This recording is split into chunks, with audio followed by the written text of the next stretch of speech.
Smithsonian Anacostia Community Museum presents the following interview with Dr. David Holt. It's the people and it's the place. The interview takes place in Long Beach, Mississippi, where he works at the University of Southern Mississippi. Dr. Holt wears a black shirt with two colored logos. He sits in a room with a black file cabinet and 2 degrees hung on the white wall. The University of Southern Mississippi has an oral history project that has been running for 30 years. So we have a lot of oral histories. We even have some oral histories of people from the community already that were recorded during that period, mainly civil rights kind of stuff.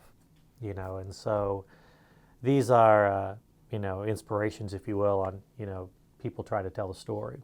Obviously when you're doing something generic like, were there any civil rights issues? People start talking about their own direct experience that way. And so it'll be a slightly different thing, but the main focus behind this really comes back to the geographic approach of not only do you have to put it on the map, but if you can define what it is, and so what creates this sense of place? What creates the desire to live here? Because from an environmental standpoint and a lot of health issues coming out of Turkey Creek and North Gulfport, they're legitimate. There's lots of issues with dioxins. There's issues with fecal coliform, which it looks like they're probably going to start dealing with a big problem with that. But a lot of these things, there's still people who subsistence fish out of that creek, and, I've sat there when the guys from Fish and Wildlife said, like, I wouldn't feed my kids that fish. But the federal government formally, their stance is, and we've tested it, the fish are safe. If they're cooked, the fish are safe. We see no issues with it. But when asked, it's like, would you feed your kids the fish? And they're like, no, I would never feed my kids that fish. But we have people living off of that. And so there are some instances, where people go, why don't you just pay everybody $100,000? Or why, if there's so much money for this particular development, you get rid of Turkey Creek, you buy out Turkey Creek, and you buy out all the houses there, and you create a whole new community for them somewhere else. Why don't they just go?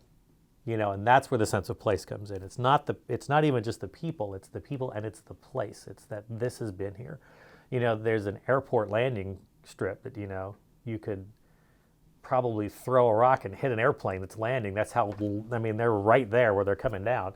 Not that I condone that in any way whatsoever. But the idea is like you've got an airport, you've got contamination, you've got a Superfund site, you've got a future cleanup site, you've got all this history back there. You've got a lot of traffic, and so a lot of people think just give up on the place.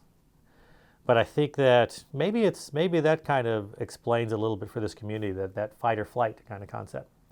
There are a lot of people that would just go like, okay, it's over, and then we move on. And so I think it's the fight that's going on. And that might be a lot of the driving factor behind the history. It's because what seems to happen in my experience is people get older, they get a lot more interested in history and family history and that sort of thing. And young people are like, woohoo, not really paying attention to anything. But as they start to get older, it's like, wait, we're here for a reason. We didn't just show up today doing what we're doing. There have been a lot of people that have fought for us to be here. And when your story starts with emancipated slaves moved here and they were given land, and of course, they're given the uninhabitable swampland according to the survey, and then you're able to make it, even to the point, I can't imagine anybody, even a generation ago, imagining that Turkey Creek would have the influence that it has now. It's on the national radar. You can go to Washington, D.C., and, people's like, are you familiar with Turkey Creek? And, they might be confused that Turkey Creek's a city. It's like, no, it's not a city, but you've heard of Turkey Creek.